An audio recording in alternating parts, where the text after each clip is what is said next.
Hey everybody, check this out. This is my new ceiling fan that I installed just now in the bus. Not really an instructional video of sorts, but you know, the way my particular rig is set up, you can see how there's these panels that run through the center, and they cover up the venting. My air conditioner is actually right above my head, and then it kind of vents through and out these vents here. I don't have it on right now, but you know, I've been trying to find a solution for a fan to blow down onto the bed area here, and I found this. It's called a Mini 20, and I'll put the specs of this thing in the video, but I looked everywhere to try to find the smallest ceiling fan that I could, and this one is about a 20-inch span, and this was just the smallest one that I could find. It's made by this company. What is this called? A Monte Carlo, it says on there, and it's called the Mini 20, and it's reversible too. You can have it go, and it comes in different colors. Comes in kind of a silver finish. I got this white because I thought that would blend in the most. And I gotta tell you, the thing blows like crazy. I've got it on low, and on low, it is blowing like crazy. And, you know, the thing is designed to just kind of flop around like that. And I'm hoping it handles being driven around, but it also has a bit of a gyroscopic effect when it's running. And I wired it just into straight AC.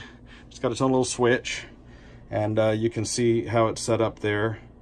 I just thought it was an amazing little ceiling fan. And I mean, obviously you could use this anywhere in your house or anywhere, but for the purpose of an RV, and this runs on 110 volts, you know, it runs on regular AC electricity, which I always have going on in the bus anyway. You know, I always have, it's either plugged in or it's running on the generator. I'm never running on just battery power.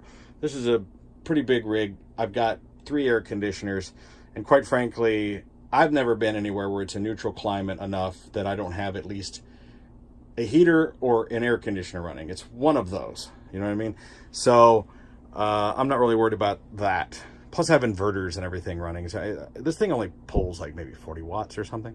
I just wanted to share this thing. You know, it's not anything that spectacular, but I was having a hard time finding a air conditioner, or, you know, a fan for the RV. And I was like, hey, I'm looking for an RV fan. Nobody had any answers for me, so I wanted to make this video and share it with you, my fans of RVs and buses. And this is in my Prevost bus. This is a 1990 Angola.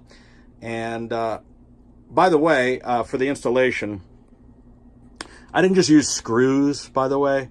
I drilled holes and I ran 1/4 bolts up through there with big giant 2-inch fender washers on the top. So there's no way that thing's going to fall through the wood and get itself loose. There's also a wire cable that's screwed up into the ceiling as well. So just in case it does rattle itself loose, it's not going to happen, folks. If you had just if you had just screwed this thing in there with a couple of wood screws, it would wobble itself out from driving around and this thing flopping around. So if you mount anything to your ceiling in an RV, use bolts with locking nuts. Everything has to be vibration proof in a rig like this. So that's just some advice. And just wanted to share it. So, I'm Video Bob. Thanks for watching the video.